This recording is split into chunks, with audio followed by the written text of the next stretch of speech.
कल भाजपा के तमाम पैंतरे फेल हो गए। जी हाँ, कल छात्रों की गूंज कार्यक्रम के लिए राहुल गांधी देहरादून पहुंचे और इसमें भाजपा ने इस कार्यक्रम को असफल करने के लाखों जतन किए। जहां एक और परेड ग्राउंड की परमिशन को अंत समय में निरस्त कर दिया गया, वहीं जब राहुल गांधी देहरादून पहुंचे तो भाजपा ने अपनी महिला मोर्चा की टीम को सामने किया और राहुल गांधी का जोरदार विरोध किया। बारिश होने के बावजूद राहुल गांधी के इस कार्यक्रम में युवाओं की जो भीड़ उमड़ी, उसने भाजपा की सारी उम्मीदों पर पानी फेर दिया। जी हां, राहुल गांधी ने छात्रों के बीच संवाद किया और यह संवाद इस स्तर पर सफल रहा कि पूरे प्रदेश में इसकी जोरदार चर्चाएं हो रही हैं। राहुल गांधी ने अपने भाषण में शिक्षा और शिक्षा की समस्याओं और साथ ही साथ पेपर लीक के जो तमाम मामले देश प्रदेश में हो रहे हैं, उन पर खुलकर बात की। राहुल गांधी ने बताया कि भारत में रोजगार का केवल एकमात्र दरवाजा खुला है और बाकी के जो जितने भी दरवाजे हैं, वो चाहे आपका मैन्युफैक्चरिंग सेक्टर का हो, कॉर्पोरेट सेक्टर का हो, पब्लिक सेक्टर का हो और अन्य जितने भी सेक्टर हैं जहां रोजगार मुहैया किए जा सकते हैं, वो सारे के सारे जो दरवाजे हैं वो एक आम आदमी के लिए, एक मिडिल क्लास फैमिली के लिए बंद है और बचता है केवल एक सरकारी नौकरी का दरवाजा। और सरकारी नौकरी की जो ये दरवाजा है, इसमें भी धांधलेबाजी, पेपर लीक इत्यादि समस्याएं उभर कर आ रही हैं। एक मिडिल क्लास छात्र जब अपनी तैयारी शुरू करता है तो 10 घंटे पर डे के हिसाब से वो पढ़ता है और 5 साल तक लगातार पढ़ता जाता है। और इसके साथ साथ केवल छात्र की मेहनत नहीं लगती, बल्कि उस छात्र के पूरे परिवार की मेहनत लगती है। और इस समय में जो खर्चा उसके परिवार पर आता है, जो खर्चा उसका परिवार वहन करता है, वो 9 लाख से भी अधिक है। तो 9 लाख रुपए जुटाना एक गरीब परिवार के लिए बहुत बड़ा काम है। तो राहुल गांधी ने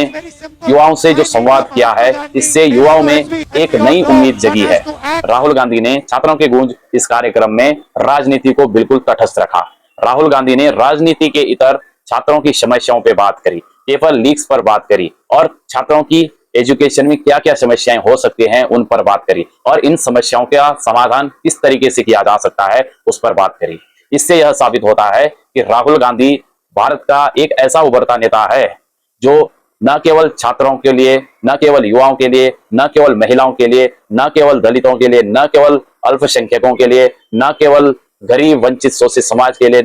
बल्कि तमाम भारत के जन आवाम के लिए, पूरे भारतवर्ष के लिए एक महत्वपूर्ण और एक जिम्मेदार और एक ईमानदार नेता साबित होने वाला है।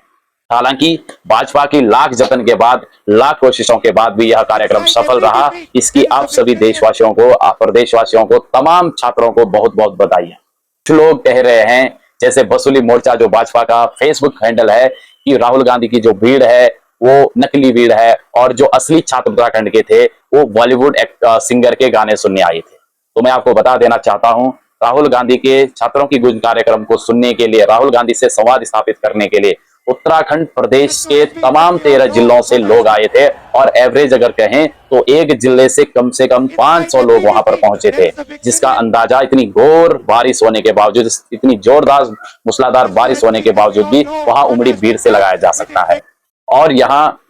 दो दलों के कार्यक्रम को भी तुलनात्मक दृष्टि से देखा जा सकता है, जहां भाजपा सरकार छात्रों और राहुल जी के इस संवाद को बाधित करने के लिए, असफल करने के लिए इतना जनता का टैक्स का जो पैसा है उसको खर्च किया और सिर्फ नचाने नाचने का काम करवाया। वहीं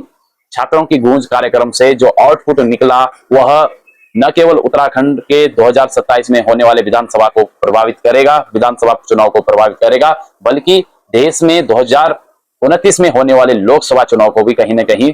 जोरदार तरीके से प्रभावित करेगा। भाजपा ने जनता की गाड़ी कमाई को अपने नचनियों वाले कार्यक्रम में लगा दिया, इसकी हम घोर निंदा करते हैं। और भाजपा के कार्यक्रम में जो युवा आए थे कुछ तो गलती से वहां पर चले गए, जिनको राहुल जी के छात्रों की गूंज के कार्यक्रम का पता नहीं था, जो देहरादून शहर में ही रहते थे, जबकि कुछ लोग मेरठ, बिजनौर, सहारनपुर और उत्तर प्रदेश के तमाम शहरों से वहां पे बुलाए गए थे। फिर भी भाजपा की लाख कोशिश के बाद भी राहुल जी का छात्रों से जो ये संबंध है, छात्रों से जो ये संवाद रहा, तो इतना सफल रहा कि इसकी चर्चाएं देश में नहीं बल्कि विदेशों में हो रही है। और जनता ने, युवाओं ने, बुजुर्गों ने, छात्रों ने अब ये मूड बना दिया है कि भाजपा की विदाई जरूरी है और भाजपा विदा हो रही है। और साथ ही साथ भाजपा ने जो अपने मित्रों को, अंबानी, अडानी और तमाम कॉरपोरेट को ये देश सौंप दिया है, ये देश बेच दिया है, उसको पुनर्स्थापित करने का जिम्मा भारत की जनता ने ले लिया है। और इसकी शुरुआत उत्तराखंड के साथ साथ इन 5 राज्यों से होने जा रहा है, जिन 5 राज्यों में 2027 में चुनाव होने वाले हैं। साथ ही साथ देश की जनता अब समझ चुकी है कि भाजपा केवल और केवल अमीरों की पार्टी है और अमीरों को, कॉर्पोरेट घराने को फायदा पहुंचाने वाली पार्टी है, जिसने इन तमाम 10-15 सालों में देश को केवल बेचने का काम किया है। और हमारे प्रधानमंत्री सिर्फ और सिर्फ अमेरिका की तूती बोल रहा है, सरेंडर हो चुका है, ये नरेंद्र मीन सरेंडर हो चुका है, ये कॉम्प्रोमाइज पीएम है। तो मैं एक बार पुनः आप सभी युवाओं को, छात्रों को बधाई देना चाहता हूं कि आपने राहुल जी के साथ जो ये कम्युनिकेशन किया, उसके लिए एक बार पुनः आपको जोरदार बधाइयां। यह कार्यक्रम कहीं ना कहीं हम तमाम छात्रों को, हम तमाम युवाओं को एक सुनहरे भारत की स्थापना का मौका देगा, सुनहरे भारत की नींव रखने का दोबारा से मौका देगा, जो भाजपा सरकार ने सुनहरे से पीतल का बना दिया है।